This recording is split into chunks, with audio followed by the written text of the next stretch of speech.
Welcome to Gail's Kitchen. Today we're making pear upside down cake. And this cake is a ginger cake loaded with 3 types of ginger: ground ginger, freshly grated ginger, and crystallized ginger.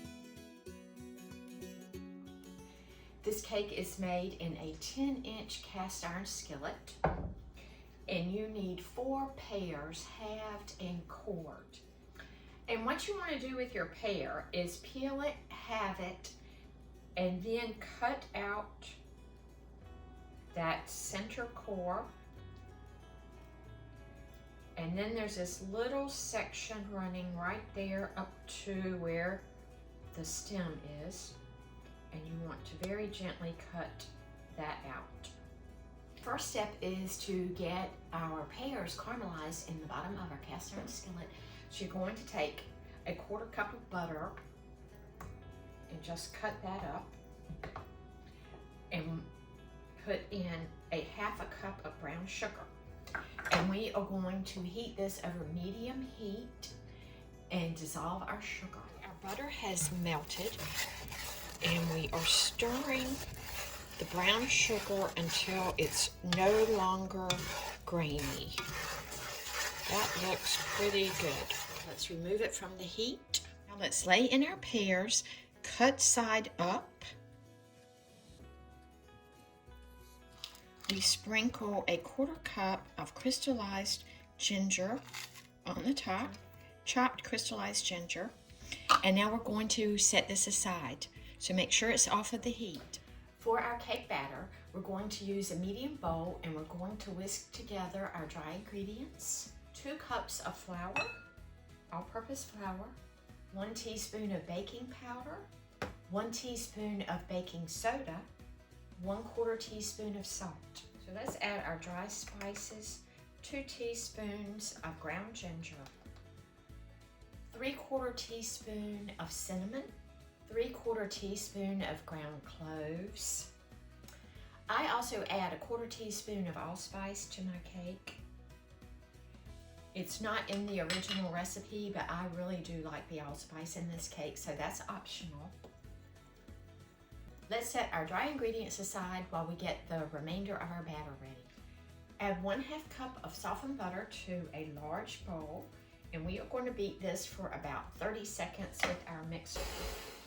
Now we're adding 1/2 cup of firmly packed light brown sugar, and we're going to mix this well. So that looks pretty good. Now we're going to beat in 2 eggs, 1 at a time.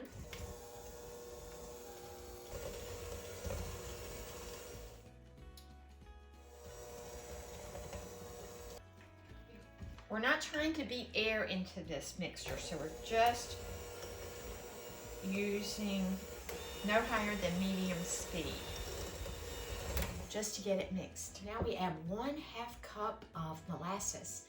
I'm using a sorghum molasses today, not a blackstrap.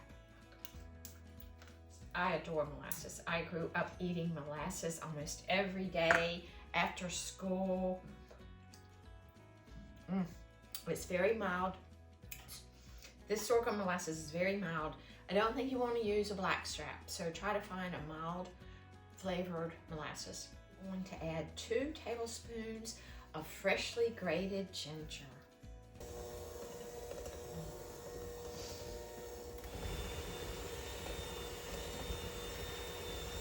Now we're going to mix in 1/2 of our dry ingredients.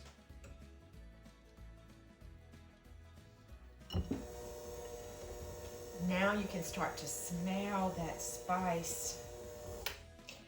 And you need 3/4 cup of buttermilk. The buttermilk has that acid, and that's what creates such a tender crumb. First time I made this cake, I just fell in love with it. And the last of our buttermilk. This batter, you see, is very thick, but it's also very light.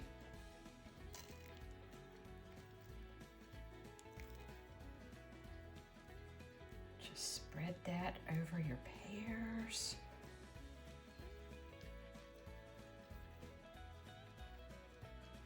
Our cake is going into a 350-degree oven on the middle rack for 40 minutes.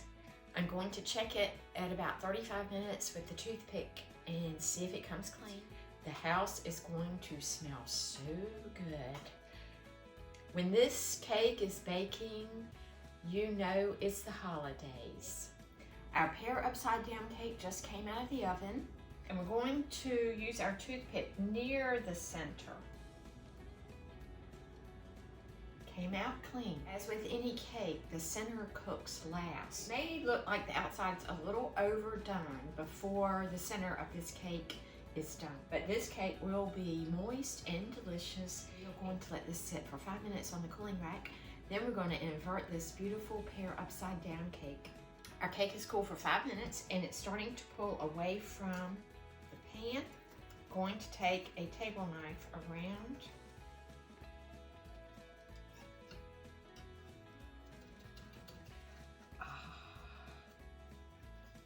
It's going to be very moist because we have those juicy pears in there. You see that it's pulled away. I am going to very gently give it a couple of shakes. She wants to come out of the pan. That's a good sign. Now is when we find out if we bake this completely.